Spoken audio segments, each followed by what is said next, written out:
Welcome in to Husker Max today. I'm Kaleb Henry. I'll be joined in just a couple of minutes by Nick Handley, who had a hell of a time the other night in Gabe Swanson's walk-off win. Gabe Swanson getting the walk-off, but Nebraska as a team getting the win over Kansas State the other night at Haymarket Park.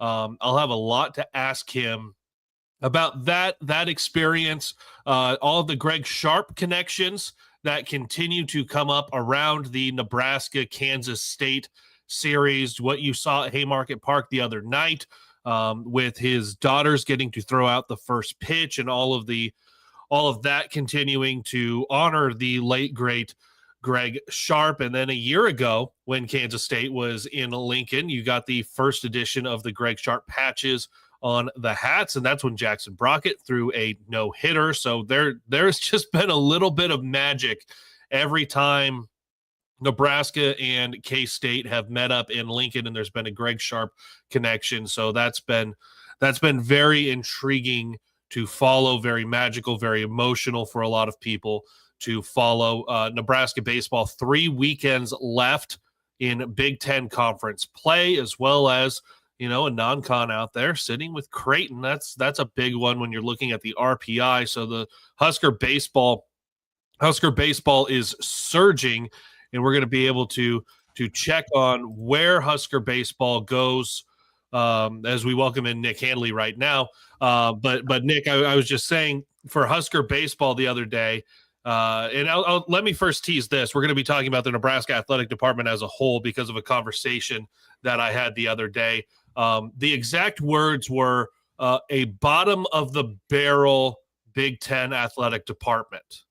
We'll get into that a little bit later. So that's welcome to the first 20 seconds on the show, Nick Handley. That's quite the that is quite the tease right there. My goodness. Okay, let's go. Happy Thursday, everybody. We'll start with baseball. And as I was saying, all of the connections that you've had the last couple of times that we have gotten to see the if I can figure out the format and click the right button, since my computer died the other day. The connections between the Nebraska and K-State series, and the last 2 times that you have had the Wildcats in Lincoln, there's been a Greg Sharp connection. Last year with the patches going on for the first time and Jackson Brockett throwing out the no-hitter, and this time Greg's daughters coming out and getting to throw that first pitch and continuing to honor the memory of their late father, and all the connections he had as a K-State alum, and then coming in so many years here with Nebraska. Let's start with that aspect of it for the other night, because it was a magical night in ways that it didn't seem like it was going to be entirely from start to finish. But seeing that first pitch get thrown out, and the love that Husker Nation has for obviously Greg Sharp, but the Sharp family as a whole. And this was something that it felt that it was going to be a special night regardless of the outcome, because we had a chance to, you start getting into the season. We remember how the season began. We remember how devastated this entire fan base was, but then you also think about the people that are still processing this every day, and that is Greg's wife, Amy. That's his daughters. That's the new son-in-law. That's the extended family. That's his brothers out in Kansas. And after everybody has really paid their respects, you get back into your lives.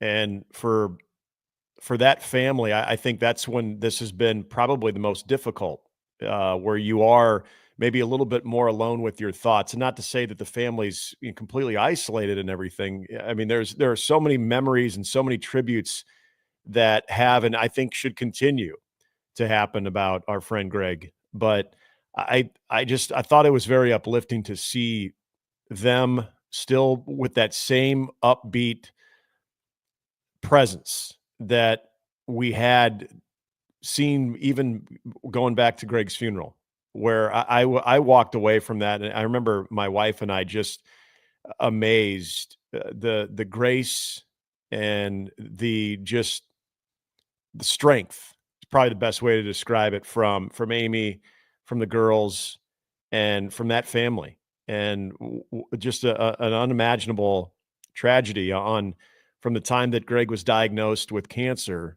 to the time that we lost him. It wasn't a long time. We just, we didn't have enough time with Greg. And I say that as a friend and as a colleague. And so I know that that's what that family thinks about every day. And there's always constant reminders of Greg. And so when you do have Nebraska and Kansas State, red and purple, going head to head in any sport, I mean, it could be the most arbitrary sport that we don't even talk about. It could be bowling. And I think you would immediately think of Nebraska, Kansas State. Well, I'm going to think of Greg Sharp immediately because those were his two passions when it came to sports. And, when you combine the two schools, his alma mater and where he got started and really made a name for himself, to the place that he absolutely flourished in Lincoln, and then you combine those two loves of his life with his ultimate love of his life, and that was his family being part of that game, which I tip the cap to Kansas State. They did this back towards the end of March when the two teams played over in Manhattan.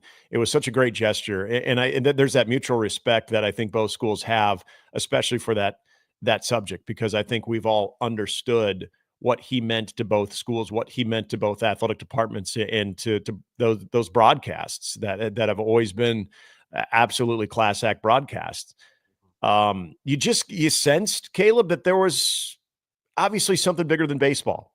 And even going into the game itself, it was really odd. So the first 4 innings, everything K-State did in the top of the first, Nebraska did in the bottom of the first. What K-State did in the top of the second, Nebraska did in the bottom of the second. They were mirror images of each other for the first 4 innings. And then we get a little bit of a breakaway there. But then Nebraska goes up. They put up 3. Well, then Kansas State comes back in the following inning, and they put up 3. And it was actually a very fun baseball game. The only inning that I look at, and it got really frustrating, was that top of the 9th, where all of a sudden you're thinking, oh, my gosh, they get that extra run, and, here we go. But as soon as Dylan Carey gets on base in the bottom of the 9th, it just felt like there could be something brewing, and not just because. Real quick before that, so where it was, Nebraska was up 4-2, gave up the 3 runs in the 7th, and then the 1 run in the top of the 9th. So Nebraska goes into the bottom of the 9th, last 3 outs of opportunity, down 6-4, right, and then it goes from there. Yeah, and I think there was a bit of a dejected feeling after the way that Kansas State got that extra run in the top of the 9th. It wasn't good baseball for Nebraska. And so you're thinking, no momentum.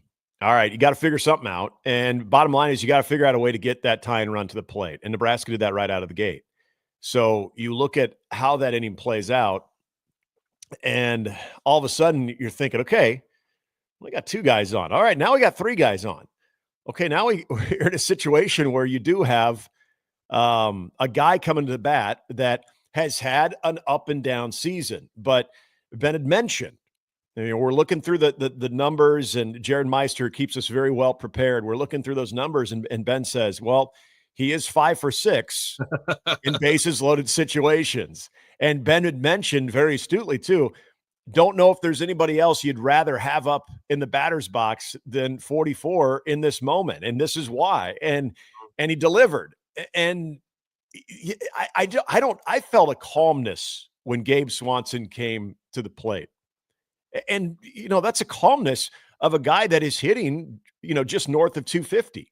So it's not like Gabe Swanson is having the Joshua Overbeek month, or, even what Case Sanderson's done as of late. But what Gabe Swanson has done is, if you think about the most production this season have come up in some of the biggest games. The Vanderbilt game, ironically, the day that we were also paying tribute to Greg, that was the day that, everyone had found out that Greg had passed away. Gabe Swanson delivers in that moment. Then fast forward to the Northwestern game, and a game that Nebraska had to have to force a rubber match in the second part of that doubleheader on that Saturday, and Gabe Swanson hits a grand slam. Then you go back to last week, and this is a very key moment of this season, I think, really more than anything.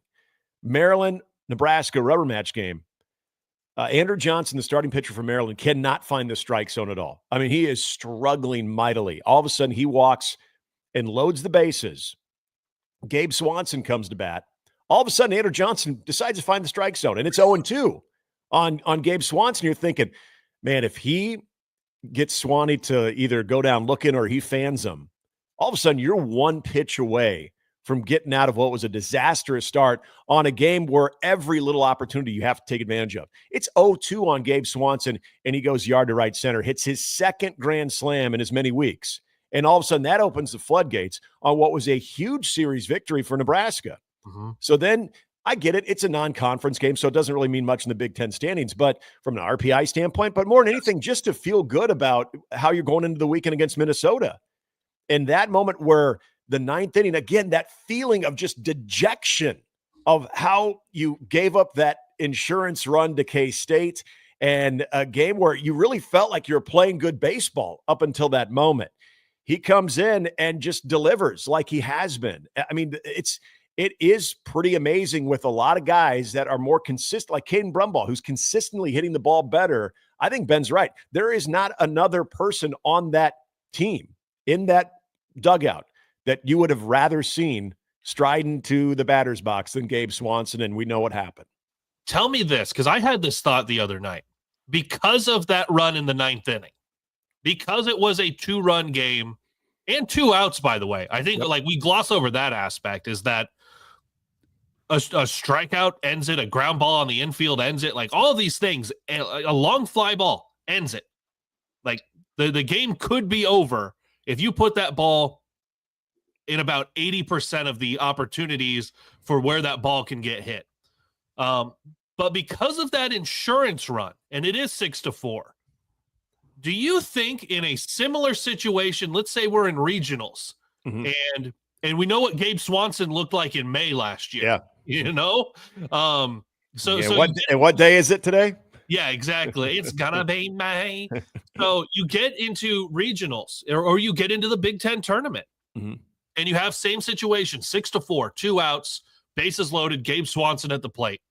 Right now, and it's famously, we'll see where it goes the rest of the month, but right now, 6 of 7 with bases loaded. Yeah. Having that insurance run, do you consider walking him? Like our opponent's going to, because you look at him and you go, guys, he's 6 of 7 in bases loaded opportunities. Nobody else on the roster is going to be close to that.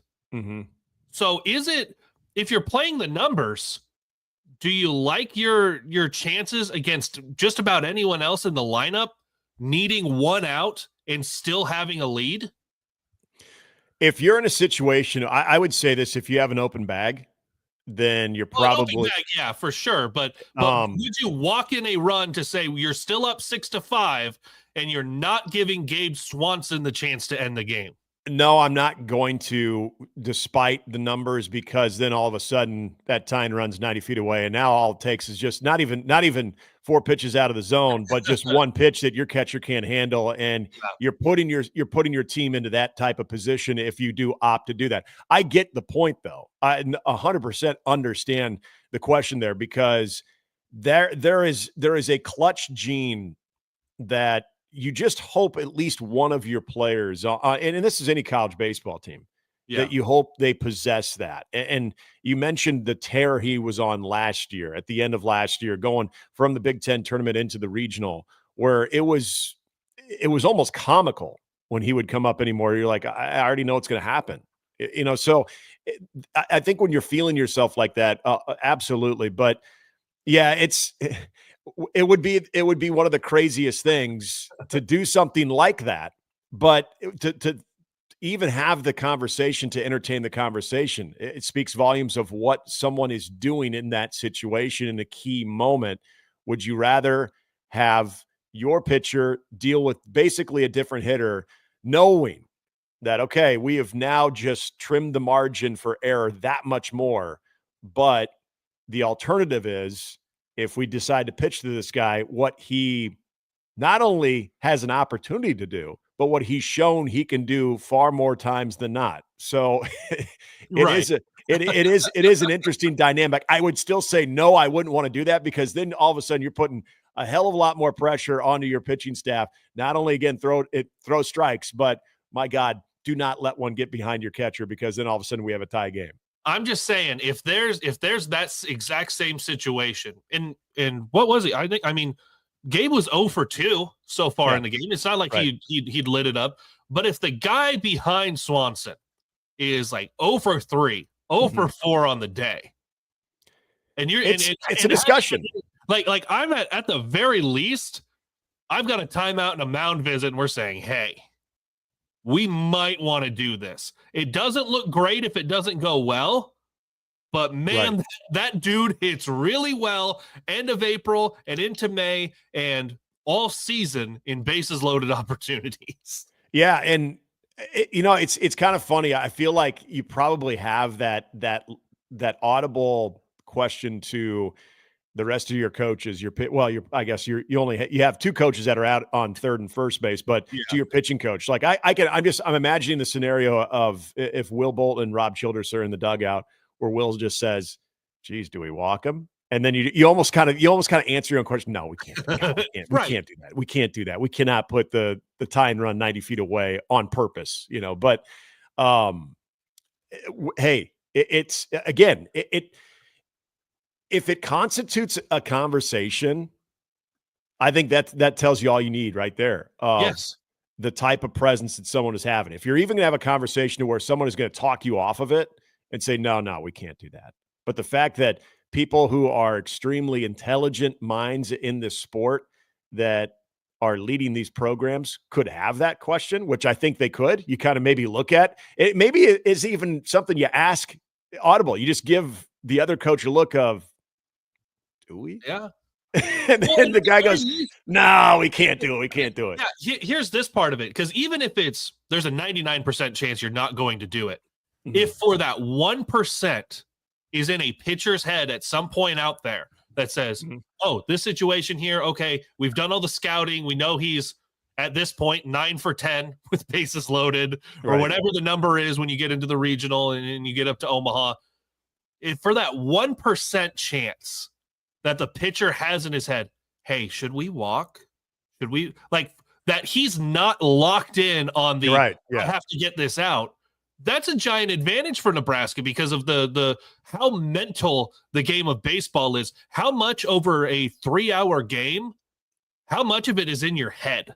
Right. Like if you went through with a stopwatch and said, this is how much action there is over the course of these 3 hours, the majority of it is going to be you in your head, not a ball in play or a ball being thrown. Yeah, and it's interesting because of the fact that there's going to be that. Well, being a high level competitor yourself, there's going to be that ego where it's essentially you've got the I would say ego, alter ego of there's that smart competitor in you that says, oh, maybe this is something I should consider. And then there's the uber competitor, the alter ego. It's like, it's like I'm gonna throw a little wrench into that trend there. Mm-hmm. This guy hadn't seen my stuff yet. So there is a little bit of that balance. And then you've got the other conversation going on in the dugout of, is this smart or not? Because like you said, if it pays off, great.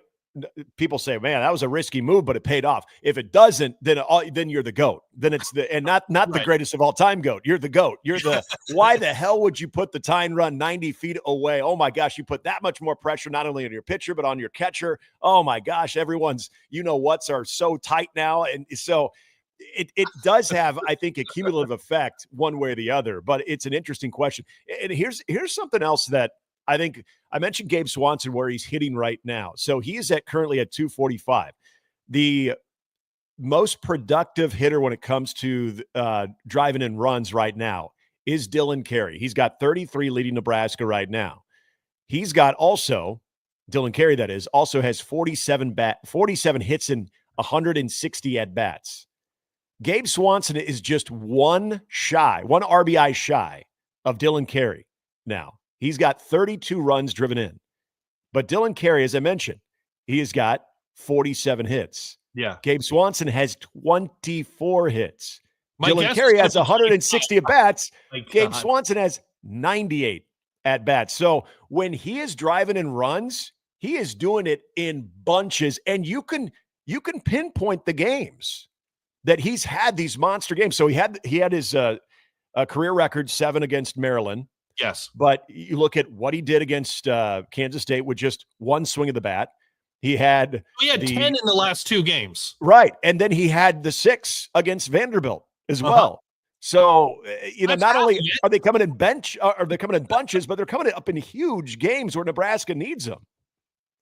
So that is one big part, because I know we had talked about before, this would have been a couple of weeks ago, where we were talking about the opportune hitting, the runners in scoring position. And I think at that time, while we were talking about that, it wasn't Gabe Swanson getting that. I know it was a decent percentage with runners in scoring position, but it seems like when it's Gabe Swanson or Babe Swanson, as a lot of the fun social media commentary has begun to call him because of this last week. The great Gambino. Yes. Yeah. The great Swanbino. So you look at what he's doing. It seems like you're right. It's the moments that he does it that it feels bigger. No matter where the runners in scoring position hits are coming from, the production is coming from. It seems like when it's been Gabe Swanson this year, it's been bigger than anyone else's because of those games. But especially now that you are getting into May. And I think that that's good for us there as we look at 3 weekends left. You still also have a Creighton game in there for RPI. First rule of business, and I feel like this is a conversation I literally had 3 months ago talking about men's basketball. First order of business is getting yourself to Omaha. Right. So winning the games you need to win to get yourself to Omaha.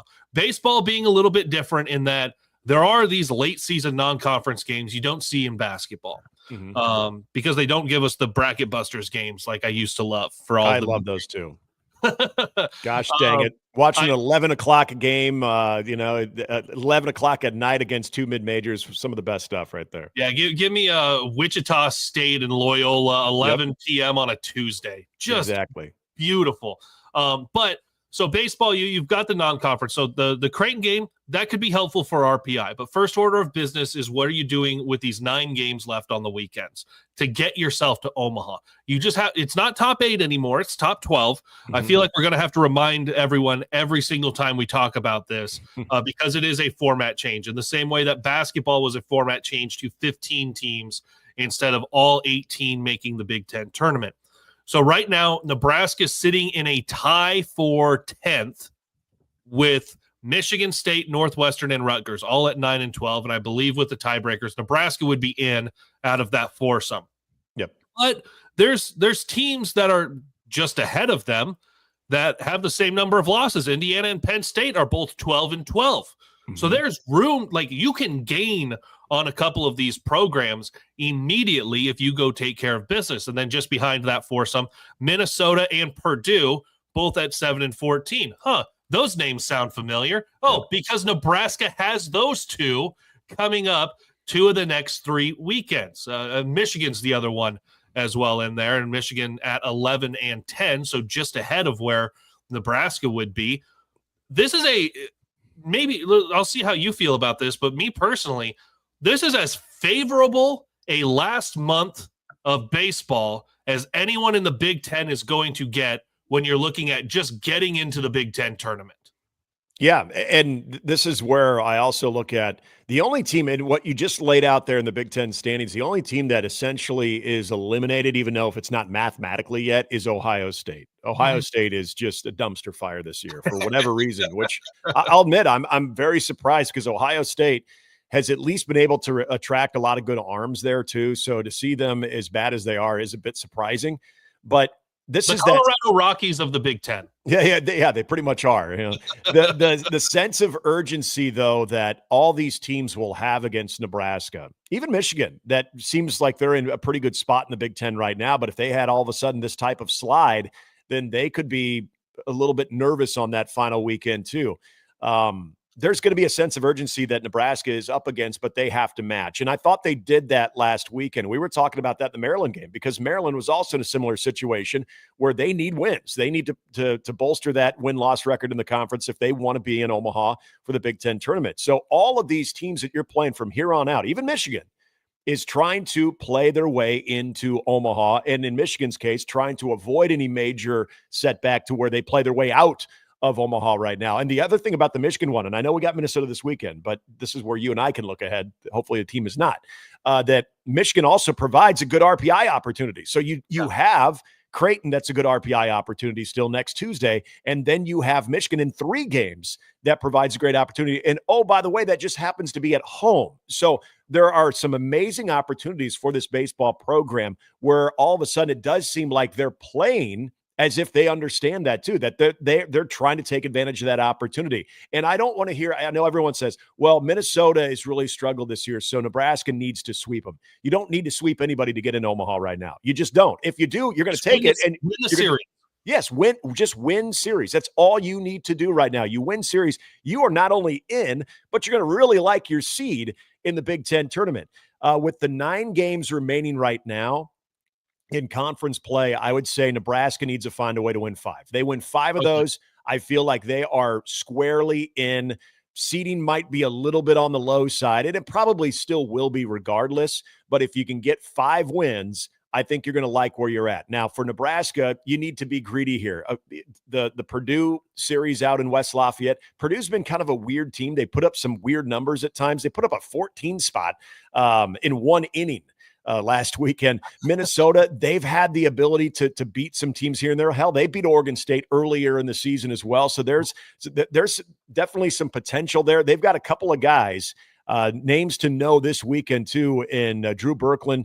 He's got 11 homers on the year, and he's driven in quite a few runs. And also a guy that's kind of hitting lower into their lineup right now. But Weber Neal's also with 11 home runs. So they've got a little bit of pop. Their pitching is very similar to what we saw with Northwestern in Maryland, where the strikeout to walk ratio isn't great as a club. And if you can get to their bullpen, it's game on, just like Maryland, just like Northwestern. So that attack that Nebraska's had in the batter's box is going to be paramount. It's going to be that way from here on out. If Nebraska continues to do those things that we've now seen in back-to-back conference weekends, I like not only this team being in Omaha, but at least, here's the other thing, this is why Friday is important, they have not been a 500 baseball team since the Louisiana Lafayette Friday night game. When they won that game, they were a 500 team. Then they lost that doubleheader the next day, and since then they have been below 500. They are now 1 game below 500. And why is that important, Caleb? Well, we know. You got to be above 500 if you are to be even considered for an at-large in the NCAA tournament. Now, here's just a couple of notes. Michigan at 11-10 in the league, they close, obviously one of them being Nebraska, but also Indiana, who's currently 12-12, and Ohio State. So if you're looking at Michigan's last few series, they're going to get up for the Nebraska one because you're holding off teams that are fighting their way to make it into the Big Ten tournament. Another thing that you noted was you said five wins and you're good. Well, the thing about that, Nick, is if you sweep a series, you can still lose your other 2 as long as you get a win. You could lose 2 of your last 3 series and still get into the Big Ten tournament. I don't like that for momentum, but you're still in. You're still there. Everything resets and you start playing games in Omaha. You're guaranteed 3 games in Omaha. That's the format part that we haven't talked about, is that you are set up into groups and you play the 3 games in your group, and the winner of each group advances into the semifinal round. And then from there, it is a single elimination tournament, semifinal and final, played out over the weekend. So you're guaranteed 3 games. And if you're Nebraska, let's say it's not 5, let's say you get to 6 or 7 out of these last 3 weekends. One, you're feeling a lot better about you're definitely in the Big Ten tournament and you're liking your seed a little bit better. But you have 3 more games to help yourself with a little bit of the RPI, trying to get yourself that at-large bid. getting those 3 games, being in a good position, and then getting those 3 games can be extremely beneficial for the Huskers looking at a postseason. Absolutely. And the other part about Nebraska, if they are to do what it takes to get into the Big Ten tournament, this is a team that they're going to use that month of April and hopefully now May and say, hey, you know what? When we played UCLA, in case they're in UCLA's pod, or remember when we played Iowa, in case they're in Iowa's pod, or USC, in case they're in USC's pod. Well, we should have beaten. We could have won the series against Iowa, could have won the series against USC, and 2 of the 3 games against UCLA, Nebraska had leads in late. So, and that was when that team, especially that UCLA and USC series, that was when this team collectively was hitting a very, very weak, like 235, 240. Yeah. I mean, it was a struggle offensively. And so I think they're going to feel like they're a different team. And as you know, Caleb, it's a 1-gamer. It's not a 3-game series. So anything can happen in 9 innings of baseball, especially when you've got not only that confidence of the last time you played in a tournament there, you won a title, but you're going to have the home crowd support as well. That I don't think there's a lot of those teams like the UCLAs, even the Oregons who haven't played Nebraska, and in the Iowas and the USCs that would necessarily want Nebraska in their pod. So you got to work with that little characteristic as well if Nebraska gets in there. So I just think there's a lot of different things that can work in Nebraska's favor. And then, okay, if we want to look at big picture for a moment with the Big Ten tournament format as well, if you get an Iowa or UCLA or USC in your pod and you have a chance to play them and you play one of those teams, again, now we're talking about another RPI opportunity too. I mean, that's the one thing. Yeah. If Nebraska is able to work ahead and be an above 500 team, it's great to get wins. Obviously, you want to play as long as you can, but why not knock down an RPI opportunity here and there in the process? And again, the conversation is still not a bad one when it comes to Nebraska potentially getting an at-large. They've got work to do, a lot of work to do, more than anybody that we're going to have this conversation about, legitimately conversation about. But there is a path, and that's the bottom line. Because if you and I would have been having this conversation after California, I would have been laughing at you. I'm like, come on, man, let's just get them to Omaha and hope for the long run through the Big Ten tournament. But now they've at least had so much more of a successful midweek than they did a year ago that they've put themselves in that conversation despite having a below 500 record right now. It's going to be amazing one of these seasons when the midweek and the weekends all right. Come together at the same time. If the season ended today, and we'll just say Nebraska gets that 10 seed out of the tiebreakers, whatever tied there, Nebraska would be in Pool C, which is the 3, 6, and 10 seed. That would be Nebraska with Oregon and Illinois. If the season ended today, you're looking at RPI opportunities. And by the way, I said they get 3 games. They get 2 games. Right. Three teams. Yeah. Three team pods. Three team pods. If you look at that, there's your RPI opportunity getting in. But hopefully the way the season closes out here, if you are able to get 6+ wins out of these next 3 weekends, you're higher than a 10 seed anyway. So you'd have to manage how those all fall out. By the way, the pools, Pool A is the 1, the 8, and the 12. Pool B, 2, 7, 11. C is the 3, 6, and 10. And D is the 4, the 5, and the 9. All of that up in Omaha, May 20th through 23rd for pool play. Semifinals are on the 24th, championship game the 25th. We are into May, so all of that happening right now. And Caleb, real quick, because I see Husker Chuck in the chat ask the question. It's a good question too.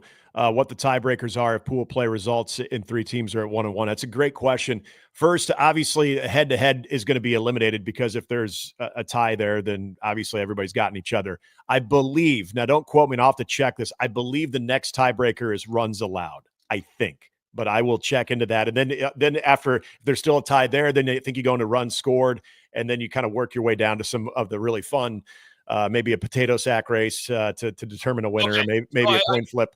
If they didn't change them from last year, here's what it is. Obviously, if there's 2 teams tied, then it goes to the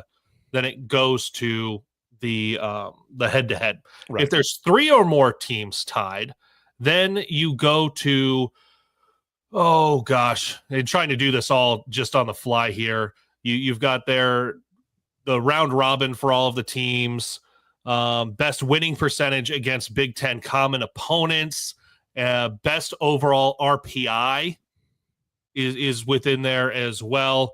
And then there could be a random draw within that as well. So it's very similar to basketballs where you're looking at your round robin, you're looking at how did you do against the other teams in the league.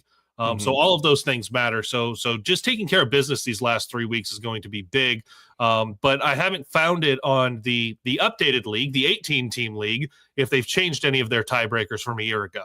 Yeah, and I think obviously what Chuck's asking is about the tournament itself. So if teams are 1-1 in the pool play, I think you do go with what happened.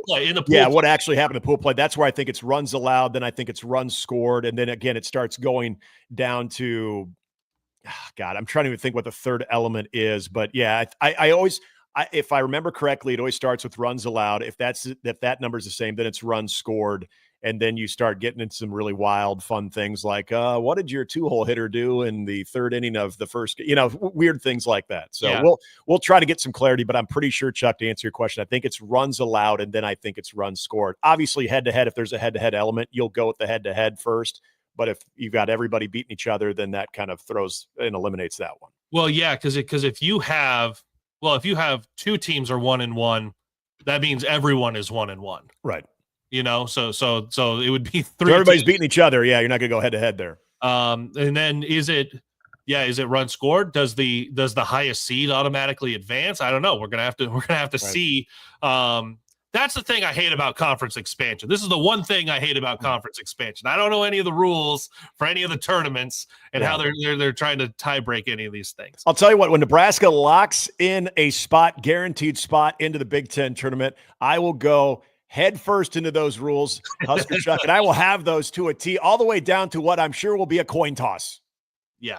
All right, there we go. So that's coming up just in a few weeks. Nebraska, obviously, at home. Minnesota this weekend, which, by the way, I will plug again. I will be out there for the ballpark bash, the face painting and the balloons and the inflatables, and as long as it's not raining. I've hated this rain the last couple of days. I think actually Saturday and Sunday are supposed to be the better days. I thought it was going to be the exact opposite. So, we should have a good day for it. All right, Nick. I had a conversation online, as a matter of fact, yesterday. And here, let me just read this to you, and then I will just get your reaction before I go into what more of the conversation was. Based on the online directory for the Nebraska Athletic Department, there are 417 employees, 36 have athletic director in their title. Breathtaking how many salaries it takes to field a bottom-of-the-barrel Big Ten athletics program. Bottom of the barrel Big Ten program. That's talking about the athletic department as a whole. It's interesting. The context on this, I think, is obviously a bit important, because are we talking about performance on the field? Are we talking about administrative decisions? Are we talking about, being in line for, or at least the ability to grapple with everything that's going on with revenue share? Because this is what I would say. I'm surprised to hear that initially. My initial reaction is, wow, that's surprising, because I like to think athletic departments, when they are able to not only successfully pivot with change, with major change, but to the point that they're actually ahead of the curve. When they've anticipated, they've already put things in place to make sure that when everything is coming down and it's the first day that it's in effect, that it is as seamless as possible, because you have done everything you need to do as an entire athletic department to make sure that everyone is transitioned the way it needs to be, so the product on the field doesn't suffer. And I've always been led to believe that's where Nebraska is as an athletic department. So that's why I would say I'm surprised. Now, as far as the day-to-day and how things are getting done, I would say I don't know enough about that to maybe be surprised, or to say, yeah, that makes sense, because when you have that big of an athletic department, and what was that number again? You said how many have athletic director in their title? 36. Wow. That's a big number. And could that mean a lot of cooks in the kitchen when it comes to your day-to-day decision making? Or is that more normal in college athletics? I guess I would have to maybe look around, especially to your own conference peers in the Big Ten. Is that more normal? I will say this. Yeah, my initial reaction, that surprises me. So and I think the conversation on where we were, a lot of that comes from results on the field. Results on the field. And yes, we've seen what football has looked like for at least the last decade, especially since joining the Big Ten. Yeah. Men's basketball making one NCAA tournament in the last decade. Obviously won the crown. But when you look at those two, like those are the two big ones across the league. Now, yes, volleyball here, maybe hockey somewhere else. But those are the two big ones. So those aren't going well for Nebraska. And I just want to make sure I don't misrepresent what was said. So it was when you suck at the top two items in your job description, you probably aren't very good at your job. Now, my pushback was, if we're talking about results on the field, Nebraska's athletic department finished 22nd in the nation last year in the Directors' Cup standings, third in the Big Ten. Through the winter sports this year, number 24 in the nation, eighth in the Big Ten. Obviously, football and men's basketball not scoring for the Huskers in either one of those. You're getting a lot of wrestling, just finished national runner-up. You had volleyball continuing to make Final Fours. You just go multiple years on things right now. Well, shoot, right now, men's tennis is back into the NCAA tournament for just the third time in program history. That's going to be the potential for some points there. Baseball won the conference tournament last year, just a couple of years ago, won the conference during the regular season. Men's track and field has won multiple conference titles over the last few years. Bowling. Yeah, bowling. We have to get to bowling in there. So soccer, not this past year. Yeah, but women's 2 years ago. They just had a recent Elite Eight run. Like you look at the athletic department as women's basketball. We can't forget Amy Williams and everything they've done. They've posted back-to-back 20-win seasons. They've made 3 of the last 4 NCAA tournaments. There's a lot of very good things happening in this athletic department while also staying in the black. Yes. Like very if you're key there. The way the whole thing is being run. Now, there is some aspect of that to where I say, all right, unleash the funnel on spending on some of these things where you can go, okay, you see what other places are spending, go out, spend them a little bit because you have that. But I also know fiscally conservative Nebraska, that's not necessarily where you're going to go. Right. But in the long term, it's nice to have a healthy department where they are financially. And part of that being a healthy department financially is that you're also seeing success from your athletic programs. They just had Night at the Lead the other night, and you saw all the student athletes and all of the success that they've had, all of the All-Americans. Men's gymnastics, we didn't even mention, consistently getting to the NCAA tournament, finishing in the top 4, all of those types of things. Lexi Rodriguez, all of her success with volleyball. Like, these are very real things. But if it comes back to football and men's basketball, then the appearance from the outside is that things aren't going well. Yeah, that's the window dressing, if you will, when it goes to when you go into a store, and what do they always say right there on the window? You're going to have your most attractive thing that you're trying to sell, and that's obviously football and then basketball. We're talking about the revenue generating sports. The other revenue generating sport is more than doing fine in volleyball. Mm-hmm. So if you look at where basketball has been and football, this is where I think it's really easy to lose sight of, and I'm not trying to be a homer here. I'm not trying to go rah-rah zis kumbah when it comes to the athletic department. I'm trying to keep this as factually accurate as I can, but also using the eyeball test. There is always going to be when you're spending money and you are the main revenue generator for the athletic department, that there needs to be a high standard when it comes to win-losses, when it comes to 9 to 10 wins. As we've talked about ad nauseum, Kaleb, you and I, and previous shows that we've both been a part of, that's always been the conversation, is that win total. And it's dipped. We know that. It's dipped, and this was not even something that Matt Rule all of a sudden introduced. This was something that he's trying to fix. But improvement's an improvement. Nebraska did improve a year ago. Now, maybe there's certain aspects in one-loss games that are still hanging around, but if we're just cutting through all of that and saying, did they go to a bowl game? Yes, they did. They didn't the year before. Everything else, you can talk yourself in and out of the belief of where this football program is going. But then you also look at basketball. Let's go back to the Griesel and Derek Walker team, where this is more my opinion, less facts. But I bear with me here. The Sam Griesel, Derek Walker team is where I really felt a turning point was made for this basketball program. And what I mean by that is the Fred Hoiberg from Iowa State and the way that he won basketball games there and was successful. Then he goes to the Chicago Bulls, comes back. I think there were two things working against him when he came back. First of all, college basketball was completely different for the short time that he was away than what it currently was when he took the job at Nebraska. So you got to make the adjustment there. And then the second part about it is the conference itself between Big 12 basketball and what's successful in Big 12 compared to the Big 10, where there is maybe a little bit more emphasis of having the traditional big man as opposed to not necessarily needing that in the Big 12. I get it.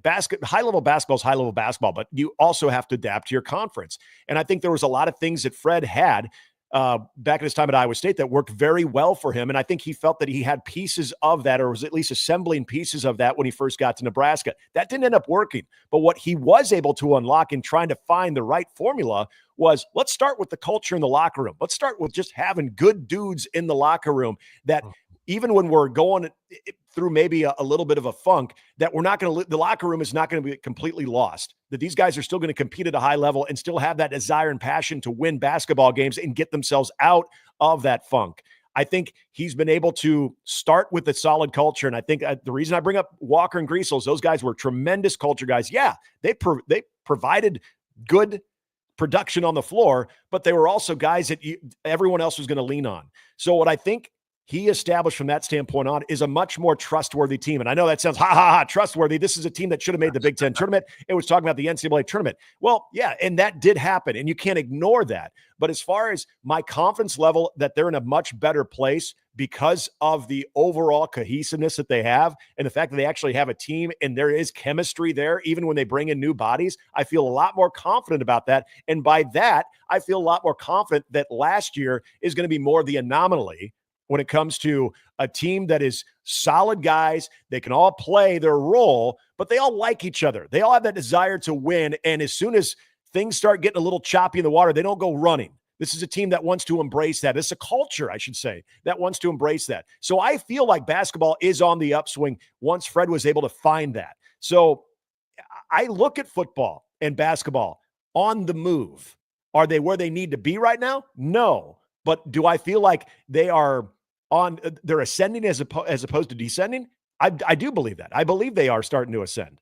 Well, it's well documented year 3 of Matt Rule, so we'll see if that holds true in year 3 in Lincoln. And you're right about basketball. You go back to the Derek Walker's final year, and that's the year that things to me changed for Nebraska men's basketball, because that's when you got the thing that worked for Hoiberg's offense, and it is a high IQ passing big at the top of the key. Yep. Derek Walker lived with that. And then he could also take guys off the dribble and make stupid ankles on some shots down the lane. That was helpful as well. But then you went the next year, and it was Rink Mass doing it. And it worked really, really well. You have an NCAA tournament team. And you get him back. That. Yeah, you didn't have that this past season, so you had to go to a lot of Bryce Williams, what do you have? Juwan Gary, what do you have? And it was just the team would have been, if you had a healthy Rink Mass this last season, I think they run away on a way to the NCAA tournament. We'll see what that looks like this next season when you get Rink Mass back and how all of that goes. But I think both of those, like you said, on the upswing.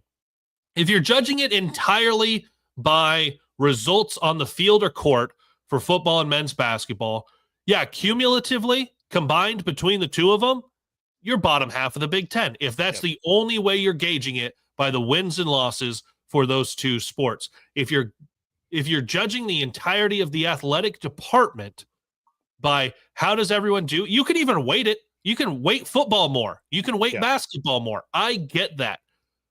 But volleyball is a big deal in this league. And you have the premier volleyball program. Even with Wisconsin doing what they've done for the last several years, even with the history at Penn State, even with bringing in the California schools and bringing in the Pacific Northwest schools, you have the premier volleyball program in the conference. Softball right now, which we haven't even mentioned, by the way, is third in the league heading into their final weekend. They host Maryland this weekend. Nebraska is a top 25 team. They'll get into the Big Ten tournament next week out at Purdue. You have successful programs up and down this athletic department, and you're running in the black. So I think there's a lot to be said there. My argument on where this is, and some of this might come from the fact that I did track and field in college.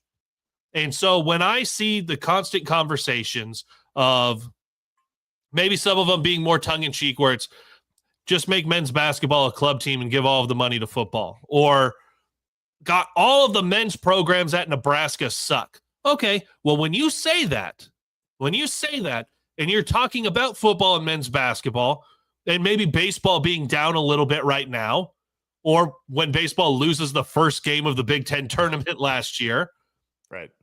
You're ignoring gymnastics, wrestling, track and field, tennis this season, cross country. Like you're ignoring all of these things that have not just modicums of success, but have Big Ten championship, Big Ten runner-up, national runner-up expectations with what they do with their programs year in and year out. You're ignoring those. So no, the men's programs, the top two have not been great. As a whole, the department is extremely healthy. And where I would put it, I would argue that Nebraska is not just a top half of the Big Ten. So that would be top 9. I would argue Nebraska is a top 5 athletic department in the league. And obviously a big part of that is how is your football program doing? So that brings Nebraska down a little bit. But who are the athletic departments as a whole that you would compare to Nebraska? Ohio State, obviously, with what they have for their football program, but also they have a lot of other very good programs.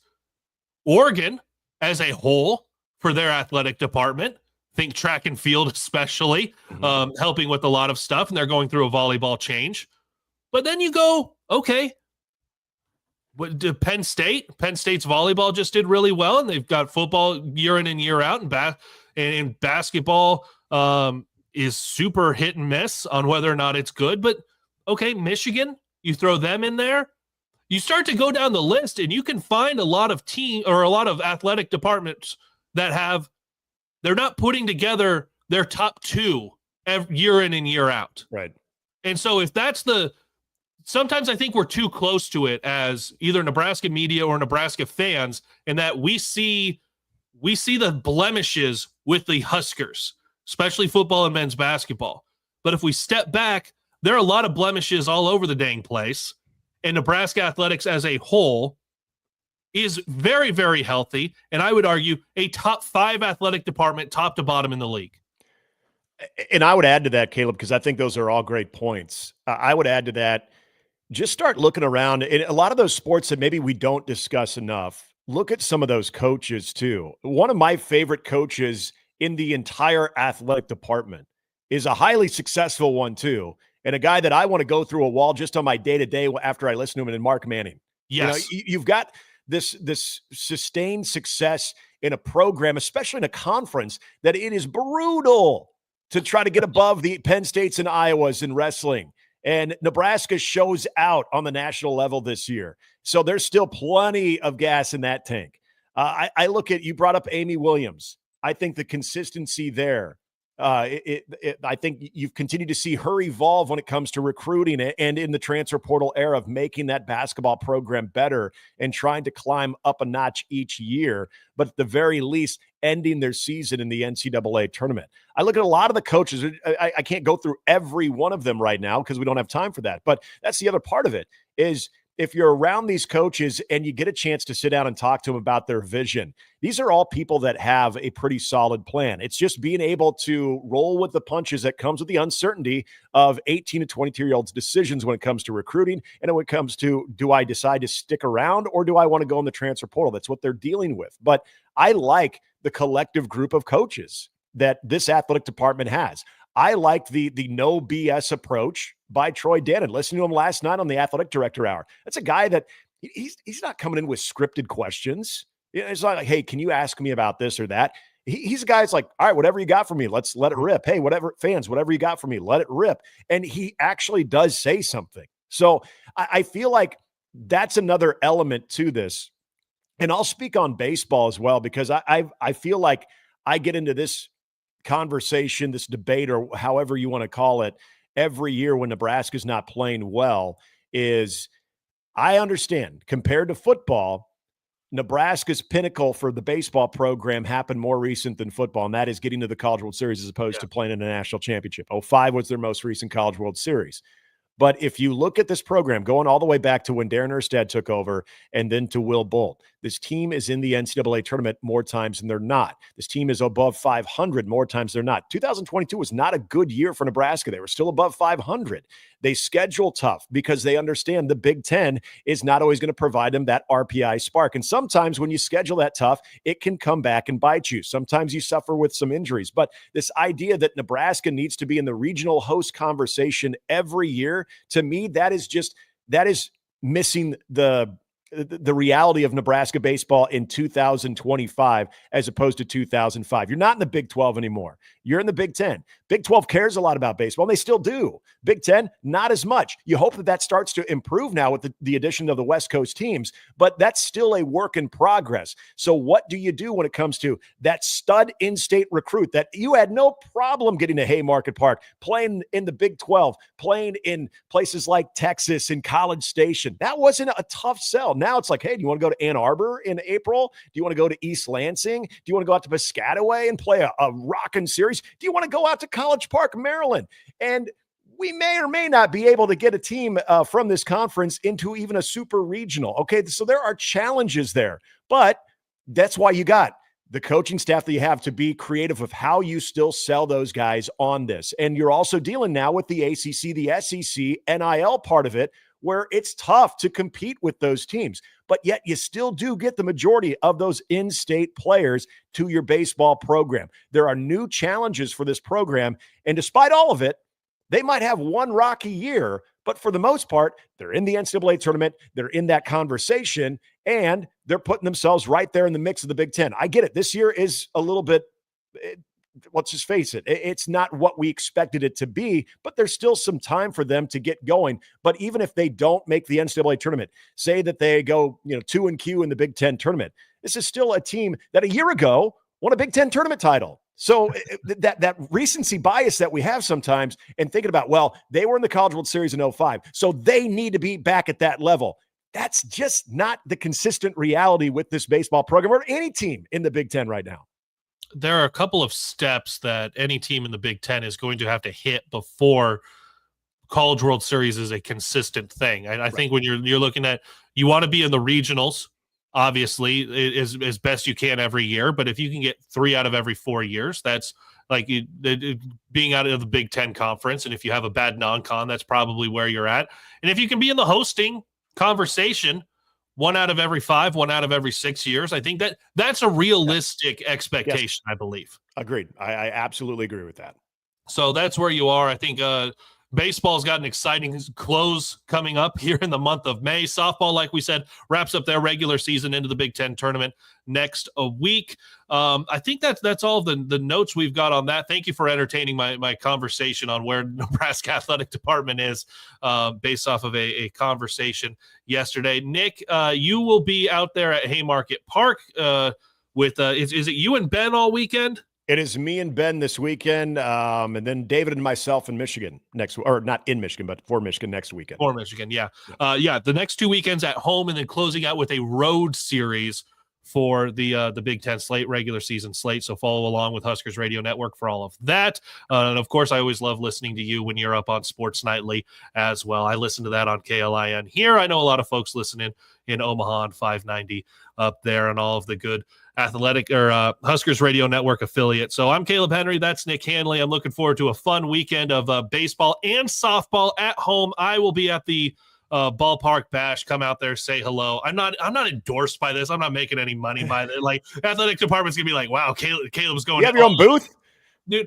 I would love it. Put me in a dunk tank. I'm all in on this. I love it. You'd get me and my 4-year-old daughter and some face paint. We will be there. You get a prize wheel. I will stand in line for 30 minutes, baby. I'm all in. I think they already did the beer bats, but if I can get my hand on a beer bat, I'll make sure I send it your way too. I will walk around outside the ballpark with that, and I'll be like, Handley said I could. Handley said I could. Awesome. Hey, you have a good call. I'll see you out at the ballpark this week. All right, sounds good. Be well. All right. For the rest of you, go big.